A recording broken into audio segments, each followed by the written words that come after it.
నమస్తే ఫ్రెండ్స్. నిన్న జగన్మోహన్ రెడ్డి గారు పొదిలి వెళ్ళారు.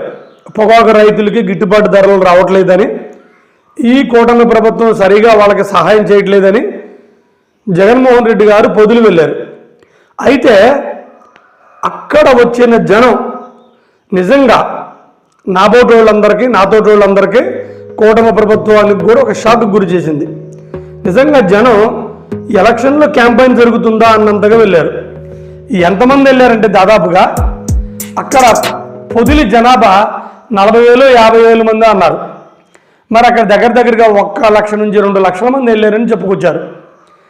అయితే వీటి మీద నాకు కలిగిన డౌట్లు ఏంటంటే, జగన్మోహన్ రెడ్డి గారికి ఇలా జనం రావటం కొత్త కాదు కదా. ఆయనకి గత ఎలక్షన్ క్యాంపెయిన్లో కూడా లక్షలు జనం తండోపతండోపులుగా వచ్చేవాళ్ళు. Is the really crowd puller. ఇందులో మనకు డౌట్ లేదు.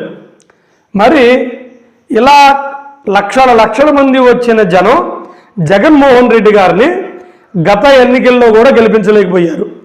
మరి ఇప్పుడు గెలిపిస్తారా అనేది నా క్వశ్చన్. అంతే. ఆ క్వశ్చన్ నాకు వేసుకున్నప్పుడు నాకు కొన్ని సమాధానాలు కోసం నేను ట్రై చేశాను. వాటిని మీతో నేను పంచుకుందామని అనుకుంటున్నాను. కొంచెం ఇవన్నీ నేను పంచుకునే ముందు కొంచెం ఛానల్ని సబ్స్క్రైబ్ చేయండి, ఎంకరేజ్ చేయండి. నమస్కారం. నాకు సహజంగా వచ్చిన డౌట్ ఇది. అంటే నాకేదో కాదు, నాకు జనాన్ని చూసి చాలా హ్యాపీ ఫీల్ అయ్యా. జనం చాలామంది వచ్చారు కదా, సూపర్ అనుకున్నాను. మళ్ళీ వెంటనే ఇంతకంటే చాలా 5-6 రెట్ల మంది ఎలక్షన్ క్యాంపెయిన్ కూడా వచ్చారు కదా, మరి జగన్మోహన్ రెడ్డి గారిని ఎందుకు ఓడించారు? ఈ జనం జగన్ను గెలిపించగలరా? ఒకటి. సరే, వీళ్ళు చూడడం నాకు కలిగిన భావం ఏంటంటే, కూటమి ప్రభుత్వానికి భయం పట్టుకుందా అనుకున్నా నేను. నిజంగానే ఈ జనాన్ని చూసి కూటమి ప్రభుత్వానికి భయం పట్టుకుందా? 2. 3 ఏంటంటే, కొన్ని సర్వేలు చేస్తున్నారు ఈ మధ్య. సంవత్సరం తిరగకుండానే సర్వే చేస్తున్నారు. ఎవరు చేయించుంటారు, ఎందుకు చేయించుంటారు, వీటిలన్నిటికి నాకు వరకు తెలిసిన ఒక వివరణ ఇద్దామని మాత్రమే ట్రై చేస్తాను. నమస్కారం. జగన్మోహన్ రెడ్డి గారు ఈ జనం గెలిపిస్తారా లేదా అని మనకు తెలియాలంటే ఒకటి ఆలోచించాలి మనం. అదేంటంటే, ఇంతకంటే ఆయనకి ఎక్కువ జనం వచ్చారు. మరి వాళ్ళు ఎందుకు గెలిపించలేకపోయారు పక్కన పెడదాం. కూటమికి జగన్మోహన్ రెడ్డి గారికి పోయిన ఎలక్షన్లో తేడా ఏంటంటే 13% నుంచి 15% ఓట్లు. అంటే దగ్గరగా 1 కోటి మందిని చూసుకుంటే 40 లక్షల మంది ఈయనకేశారు, 55 లక్షల మంది కూటమికి వేశారు. అంటే 15 లక్షల మంది జనాభా. వాళ్ళు ఎక్కడికి రారు, వాళ్ళు ఎక్కడికి పోరు. ఎక్కడికి పోయినా ఎక్కడికి వచ్చినా వాళ్ళు వెళ్ళిన దానికి దీనికి వేయకుండా కూటమికి వేశారు. ఓకే. ఇప్పుడు నాకు వచ్చిన డౌట్ ఏంటంటే, ఆ 40%లోని 5%, 1%, 0%, ఎంత పర్సెంటో వాళ్ళు జగన్మోహన్ రెడ్డి గారు అంటే ఎప్పుడూ ఉంటారు. ఆ 40% మంది ఎప్పుడు జగన్మోహన్ రెడ్డి గారు ఉంటారు. మరి ఆ 40%లోనే జనం కదా అక్కడికి వచ్చింది, అవునా కదా? మరి ఆ 40%లోనే జనం ఎక్కడికి వచ్చినా కేకలేసినా విజిల్స్ చేసినా జగన్మోహన్ రెడ్డి గారికి మళ్ళీ ఆ ఓట్లో పడతాయి కదా. మరి ఆయన గెలిచే ఛాన్స్ ఉందా లేదా చూద్దాం. మరి కూటమి ప్రభుత్వానికి భయం పట్టుకుంది. కూటమి ప్రభుత్వానికి భయం పట్టుకుంది కాబట్టే సంవత్సరం తిరగకుండానే కేకే గారి చేత సర్వే చేయించారు. ఆ సర్వేలో లోటుపాట్లు ఏమన్నా ఉంటే వాటిని సరిదిద్దుకుందామని ప్లాన్తో. ఎందుకు వాళ్ళకి భయం పట్టుకుందంటే, ఆటోమేటిక్గా జగన్మోహన్ రెడ్డి గారికి జనం వస్తారో అది వాళ్ళకి కూడా తెలుసు. జగన్మోహన్ రెడ్డి గారు is a mass leader, crowd puller. మరి వీళ్ళు 15% జనం ఏమనుకుంటున్నారు? ఓకేనా? టీడీపీ క్యాడర్ టీడీపీకి ఉండిద్ది, జగన్మోహన్ రెడ్డి గారి క్యాడర్ జగన్మోహన్ రెడ్డి గారికి ఉండిద్ది. మరి ఈ 15% ఎప్పుడూ కూడా చాలా బ్యాలెన్స్డ్గా ఉంటారు. ఆ 15% సూపర్ 6 వలన చంద్రబాబు నాయుడు గారిని గెలిపించారు. మరి ఇప్పుడు ఆయన సూపర్ 6 అమలు చేయట్లేదు కదా, వాళ్ళు డిస్సాటిస్ఫాక్షన్గా ఉన్నారా లేరా అని తెలుసుకోవడం కోసం చంద్రబాబు నాయుడు గారు సర్వే చేయించారు. అందుకే ఆయన చేయించి అందులో లోటుపాట్లు ఏమన్నా ఉంటే వాళ్ళని మళ్ళీ కొంచెం ఈయన వైపు తిప్పుకుందామని. సరే, ఆల్రెడీ డిస్సాటిస్ఫాక్షన్ అయిన వాళ్ళని జగన్మోహన్ రెడ్డి గారు తిప్పుకోవడానికి ట్రై చేస్తున్నారు. వాళ్ళు ఆల్రెడీ కూడా జగన్మోహన్ రెడ్డి గారు మాకు బాగా చేశారు అంటున్నారు. మరి ఇప్పుడు ఈ సర్వే ఈరోజు మళ్ళీ పూర్తిగా రిలీజ్ అయింది. అయితే ఈ సర్వేని బట్టి మళ్ళీ కూటమి ప్రభుత్వం వాళ్ళందరికీ పథకాలు అమలు చేసి వాళ్ళ వైపు తిప్పుకోవడానికి ప్రయత్నాలు జరుగుతాయి. అయితే ఈ ప్రయత్నాల్లో భాగంగా వాళ్ళు మళ్ళీ ఆ పథకాలను అమలు చేయడానికి రెడీ అవుతారు. ఈరోజు కూడా 12వ తారీఖు అమ్మఒడి ఏదో ఉందంట.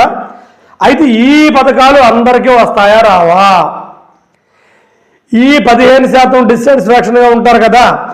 ఏ 15% అయితే జగన్మోహన్ రెడ్డి గారిని ఓడించి చంద్రబాబు నాయుడు గారిని గెలిపించారో వాళ్ళకి పథకాలు అందుతాయా లేదా, దీని మీదనే చంద్రబాబు నాయుడు గారి గెలుపు ఆధారపడి ఉండిద్ది.